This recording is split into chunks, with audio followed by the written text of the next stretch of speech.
হালাল উপার্জনের সোর্স তৈরি করা মাত্রই বিয়ে করে ফেলতে হবে। বিয়ে ছাড়া চরিত্র হেফাজতের অন্য কোনো পদ্ধতি নেই। এই চিরকুমার সংগঠঙ্গ যোগ দিয়ে লাভ নাই। আর যতই হারাম প্রেম করেন না কেন, এই প্রেমগুলো আপনাকে মনে শান্তি দিবে, এইগুলো আপনাকে অস্থির করে রাখবে। কেন? কারণ এটা হারাম, এটা হারাম। আর যখন হালাল ভালোবাসা আপনি পাবেন, হালাল ভালোবাসা যেটা আল্লাহ পাক নাজিল করেন, তখন ইনশাআল্লাহ আপনার মনের মতো স্ত্রী না হলেও দেখবেন আপনি তার সাথে সারা জীবন কাটিয়ে দিয়েছেন। কারণ এই ভালোবাসা আপনার পক্ষ থেকে আসবে। এখানে শুধু এই যে কিছু মানুষ মনে করে বিয়ে মানে যৌনতা, তাই না? এটা একটা কনসেপ্ট তৈরি করে দেওয়া হয়, বিয়ে মানে মনে হয় যৌনতা। আসলে বিয়ে যৌনতার বৈধ একটা পথ মাত্র, এটা হালাল একটা পথ মাত্র। এখানে আরও বড় বিষয়টা হচ্ছে দায়িত্ববোধ। দায়িত্ব, একটা মানুষের দায়িত্ব নেয়া, তার অভিভাবক হওয়া, তার সাথে জীবনের সুখ দুঃখ হাসি কান্নাকে ভাগাভাগি করে নেয়, তার সাথে জীবনের উদ্দেশ্য ফিক্স করা, কষ্ট করে হলেও সবর করে হলেও সুখে দুঃখে পাশে থাকা, স্বপ্ন মানে পাশে থাকা। স্বপ্ন মানে কি? পাশে থাকা। তার দায়িত্ব নেয়া, রেসপন্সিবিলিটি নেয়া, তাকে খাওয়ানো, তার ভরণ পোষণ দেয়া। কেউ যদি আপনার স্ত্রীর দিকে খারাপ চোখে তাকায়, আপনি তার চোখটা পর্যন্ত তুলে ফেলবেন, এর নাম বিয়ে। এই কাজ করবেন না? এই কাজ করবেন। তো এখানে যৌনতা দিয়ে দেওয়া হচ্ছে, বিয়ে মানেই মনে হয় যৌনতা। বিষয়টা এমন না, এখানে অনেক বিষয় জড়িত আছে। এই কারণে একটা পবিত্র সম্পর্ক, এটা মিসাকুন গালিজ, এটা কঠিন অঙ্গীকার আল্লাহর পক্ষ থেকে। এই কারণে দেখা যায় অনেক চড়াই উতরাই পার হলেও বৈবাহিক সম্পর্ক ঠিক থাকে না।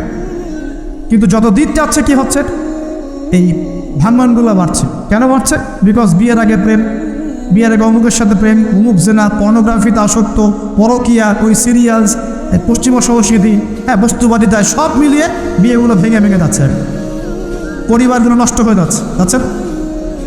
যদি আমি নিজে আপনাকে নসিহত করছি, যদি একজন স্ত্রী আপনার মনের মতো আল্লাহ পাক দিয়ে দেয় এবং আপনার এই স্ত্রীকে নিয়ে থাকার মতো, খাওয়ার মতো, বাসস্থান, অন্য বস্তুর সংস্থান আছে, সচ্ছল আপনি মোটামুটি, এবং আপনি তাকে ভালোবাসেন আপনার মনের মতো, আপনি তাকে নিয়ে সারা দুনিয়ার জীবনে কাটিয়ে দেন। অন্য কোনো দিকে দেখতে যাবে। কিছু বিষয় ক্রমসময় আছে ঠিকই, কিন্তু বাস্তবায়ন খুব কঠিন। ফ্যান্টাসিতে ঢুকলে হবে না, ফ্যান্টাসিতে ঢুকবে না, এগুলো কঠিন। আর এখন যে অবস্থা পড়েছে, একজন স্ত্রীকে সন্তুষ্ট করাই তো কঠিন, আর মানুষ চারজনকে সন্তুষ্ট করতে চাচ্ছে। এত সহজ না সব কিছু। এখানে আমি আলাদা লেকচার দিব, আপনাদের কিছু বিষয় জানতে হবে, জানার দরকার আছে। আর ব্যালেন্স করা এত সহজ নয়, ব্যালেন্স করা এত সহজ নয়। সর্বোচ্চ চেষ্টা করার পরেও দেখবেন, সর্বোচ্চ চেষ্টা করার পরেও দেখা যাবে দিন শেষে আপনি অপরাধী হয়ে বসে আছেন। আর আমি একটা লেকচারে বলেছি না, পুরুষ মানুষ বোকা। পুরুষ মানুষ কেন বোকা? কারণ সে সবাইকে খুশি করতে চায়। সে চায় মা সুখে থাক, বোন সুখে থাক, স্ত্রী সুখে থাক, যদি আরও স্ত্রী থাকে ও সুখে থাক, সন্তানরা সুখে থাক, সবাই ভালো থাক। এবং তাদের ভালোর জন্য তারা কত কষ্ট করে, দিন রাত ডিউটি করে, অফিসে যায় আসে, জ্যাম ফেস করে, মানসিক প্রেশার নেয়, শারীরিক প্রেশার নেয়, তাই না? অথচ এই কষ্ট কিন্তু মহিলারা বোঝে না, বোঝে? সবাই বোঝে না। আছে অনেক ভালো স্ত্রী আছে, কিন্তু সবাই কিন্তু বোঝে না। মনে করে যে পুরুষ মানুষ মনে হয় ভোগবাদী, খালি মেয়েদেরকে ভোগ করতে চায়। অথচ সবাইকে সুখে রাখার এই চেষ্টায় একজন পুরুষ দিন শেষে নিজেই সুখী হয় না।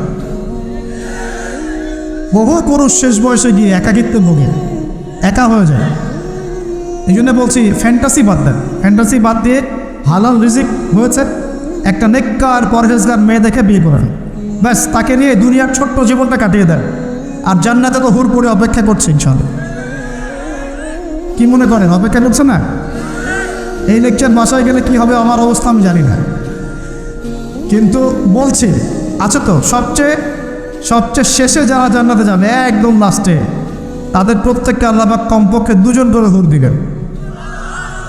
আর যারা আল্লাহ রাব্বুল আলামিনের রাস্তায় শহীদ হয়ে গেছে, এখনও যাচ্ছে বা হয়েছে বা হবে, তারা কি 72 জন, কত জন? 72 জন করে আল্লাহ রাব্বুল আলামিন দিবেন। বাস ইস্যু তৈরি করে দিলাম, এখন নাস্তিকরা লেগে পড়বে, এতগুলো মেয়ে কেন, কি ইত্যাদি ইত্যাদি। এসব বিষয়ের দিকে আমাদের দেখার দরকার নেই। আল্লাহ পাক আমাকে আপনাকে দিলে ওর কি কোনো সমস্যা?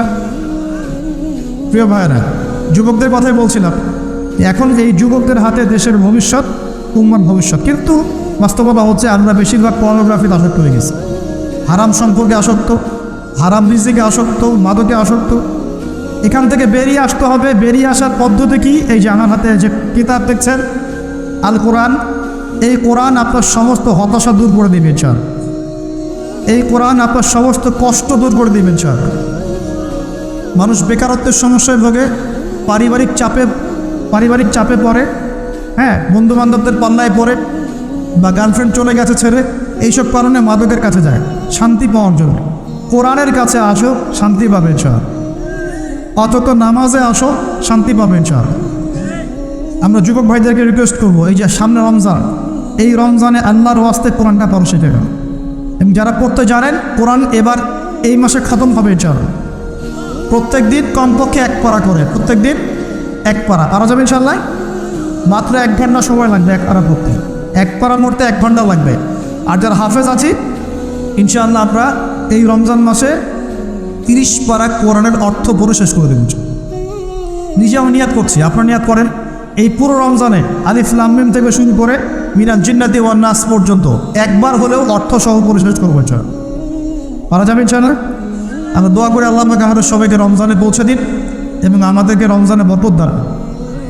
পুরো বিশ্বের প্রেক্ষাপটটা বুঝবেন, বিশ্বের যুদ্ধ বিগ্রহ চলছে এবং সারা বিশ্বে পশ্চিমাদের দ্বারা, ইহুদি খ্রিস্টানদের দ্বারা মুসলিমদের উপর ব্যাপক নির্যাতন চলছে।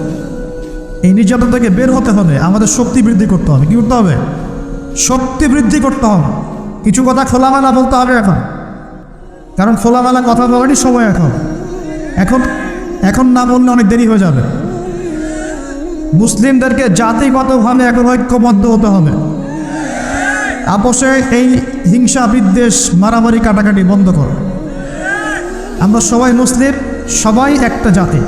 আমাদের মধ্যে ইখতিলাফ থাকতে পারে, কিন্তু আমরা মত পার্থক্য থাকলেও মতবিরোধে যাব না ইনশাআল্লাহ।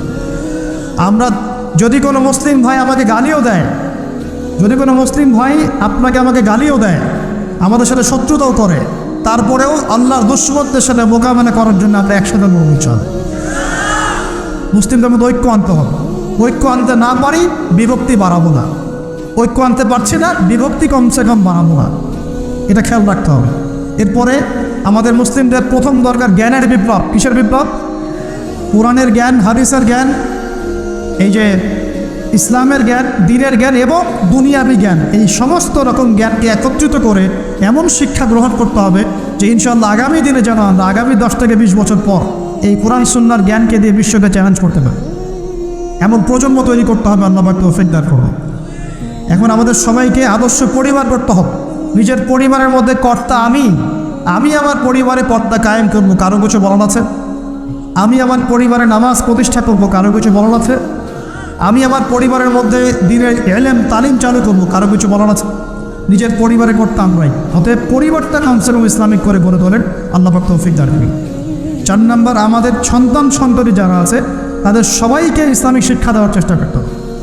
যদি ইসলামিক শিক্ষা দিতে এই সমাজ ব্যর্থ হয়, তাহলে নতুন শিক্ষা প্রতিষ্ঠান গড়ে তুলে হলেও শিক্ষা দিতে হবে ইনশাআল্লাহ। আল্লাহ পাক তৌফিক দান করুন।